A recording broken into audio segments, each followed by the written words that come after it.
In today's video, Daniel Cormier questions Adesanya's decision to rematch Alex Pereira, Michael Bisping jokingly reacts to Conor McGregor's bike accident, Sean O'Malley runs into Aljamain Sterling at the UFC Performance Institute, Sean Strickland explains why he's the coolest MMA fighter, Colby Covington honored for 50 clean USADA drug tests, and Raul Rosas Jr predicts he'll become a UFC triple champ. Daniel Cormier is questioning the timing of the recent Pereira vs Adesanya booking for UFC 287. Speaking on the DC and RC show, Cormier said he believes Adesanya didn't really want to take the rematch this soon, but when Alex's name started to ring bells in so many different areas, Izzy decided to accept the rematch because he must have felt it could be his last chance to fight the Brazilian. Here's the clip. Why now?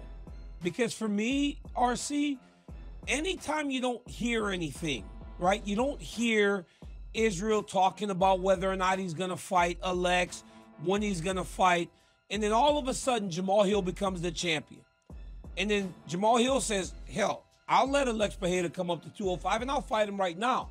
But then Alex Pereira says, Izzy, I won't mess with his plans. If he wants to fight, I'll give it to him. If not, I'll move on to Robert Whitaker. So for me, it feels a little bit like RC, like maybe Izzy wasn't going to fight him now, but when his name started to ring bells in so many different areas, he goes, maybe it's now or it may be never. Because as you know, many people feel like Alex is a vulnerable champion because of that glaring hole that Jordan is honestly praying that Izzy exposes, right? He thinks that Izzy can try to expose that wrestling hole that many perceive Alex to have.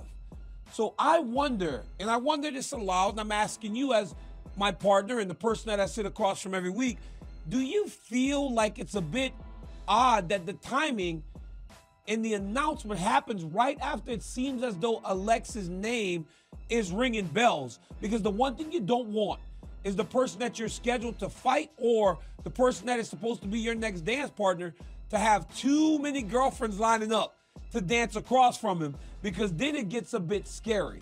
So does it feel like that's why Izzy's saying right now it has to happen? You know, Michael Bisping has weighed in on Conor McGregor's bike accident that occurred last week. The news of the incident was broken by McGregor himself, who posted photos, videos, and a statement of its immediate aftermath on Instagram. Speaking on the most recent episode of the BYM podcast, Bisping jokingly reacted to McGregor's near-death experience and said the injury Conor had sustained was just a scratch. Here's the clip. It seems that we're talking about Conor a lot, but also last week he was apparently run over by a car.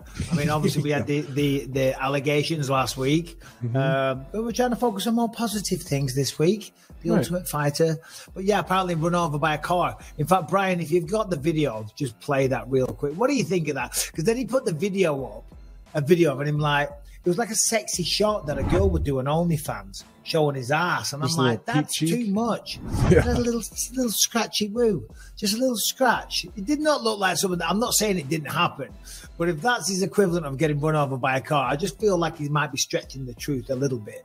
You know what I mean? Yeah, he had a scratch. I mean, I'm sure he tumbled off the bike. Right. You know what I mean? But I don't think it was a near-death experience. Well, this is, I'm judging by the comments. A lot of people in the comments and on Twitter, I saw, I'm not saying this, but this is a theory, and I'm surprised Brian hasn't jumped in here with the conspiracy, that this is a distraction from what he was in the headlines for last week, all of a sudden being all nice, because he was the one filming himself, so of course he's gonna be polite on camera, you know. It is a good idea. It's a good idea. He's a really solid guy. He just almost got killed.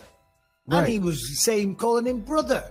He would not assault someone on a boat. Anyway, we're joking, of course. We're joking. Sean O'Malley recently encountered Aljamain Sterling and Marabashvili at the UFC Performance Institute and was ardent in uncovering their exact weights. In a video posted by Dvalishvili on Twitter, the three bantamweights can be seen hanging out in the cafeteria. So this one's... Look at us, what a good people here at UFC PI. What do you weigh? Well, it's okay, brother. You don't look like you're 67 and a half. 67? What about you, Rob? What do you weigh? I just got off the plane. 155. 55? Yeah, I don't know how you guys stay so skinny. I eat one and I'm 170. Yeah, featherweight body. What's up, Nikki? You're skinny, you're strong. They like you. UFC middleweight Sean Strickland believes he's the coolest MMA fighter. In a recent video posted to his Instagram page, Strickland explained why he thinks so. Just got done snowboarding, got to the gym, I'm gonna spar. Let me tell you guys why I'm the coolest MMA fighter. You know what, like say you got a favorite MMA fighter like Izzy or somebody. You know what? Like you just can't go train with that guy. You can't hit that motherfucker up and be like, hey man, I'm a fan, I wanna come spar you. But me on the other hand, you hit me up and like, yo, I'm in Vegas, I wanna come spar you. I'm like, man, roll through. I'll give you that work, right? Like I'll be in San Diego this weekend, and I'll give you that work. You just gotta hit me up. That's why I'm the coolest fucking MMA fighter. Strickland also posted this sparring clip.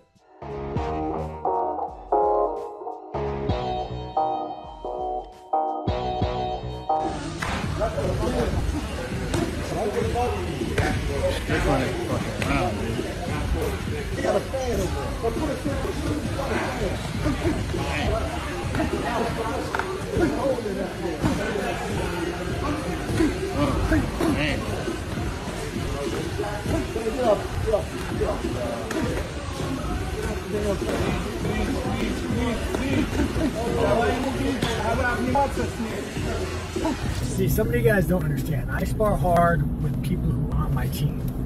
Like, you don't understand, man. I don't know what gyms these guys are from. I don't know what camp they're from. I don't know like if they're my next opponent's training partner. Imagine being like in the NFL and having like the team you're playing next week come practice with you. That's how it is at MMA gym. So it's like when they show up, you just gotta send them home right. Colby Covington has been honored for 50 clean USADA drug tests. According to USADA's website, Covington has been tested 52 times since the UFC's USADA program began 8 years ago, and he's passed them all. We're here today for another 50-time perfect test history recognition. Today's recipient, Colby Covington.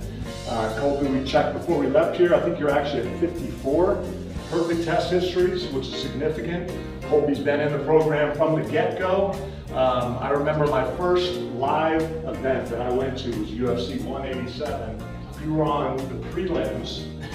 You've gone from the prelims to fighting for championships, headlining the main card, headlining pay-per-views, and when you do that under a program like this, it means one thing, that you've always done it the right way. So this is an appreciation to show you that we know it's hard work to be compliant under this program, and you've done it perfect.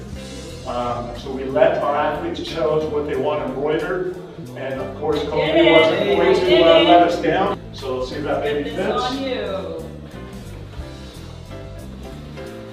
Make sure you guys get that in 4K right there. No artificial flavors, no preservatives, no picograms needed.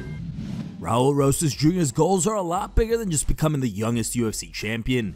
Rosas Jr., who was cornering his brother Kevin Rosas at Fury FC 73 this past Sunday at Cowboys Dance Hall in San Antonio, took the microphone during the event to declare his intent of becoming a 3-division UFC champion. He said, "I'm just getting started. Like, this is nothing to me. I ain't celebrating nothing yet until I have them 3 belts around my waist, 135, 145, 155 pounds. Let's go. I'm ready to go out there and show my skill set like I've always done. I don't care who I face. I'm ready to show that there's levels. Tune in April 8th. I'm going to show my skill set and show that I deserve to fight for a title. Just believe in yourself, no matter who doubts you. Right now, me saying that I'm going to be champion, a lot of people think I'm crazy that I'm going to become the youngest UFC champion, but I believe in myself, and mark my words, I will be champion in 1 year or less." What do you guys think of these comments from Rosas Jr.? Do you believe he will become a UFC champion this year or next? Leave your thoughts in the comments below. Here are the top 3 funniest memes we found on the internet. Third place was found over Facebook and was posted by a user named UFC Kink. Second place was found over Reddit and was posted by a user named RoughMedia934. And our top pick was found over Twitter and was posted by a user named DoviSimuMMA. Thank you guys for watching. If you liked the video, please leave a like and subscribe to our channel to keep up with the latest MMA news.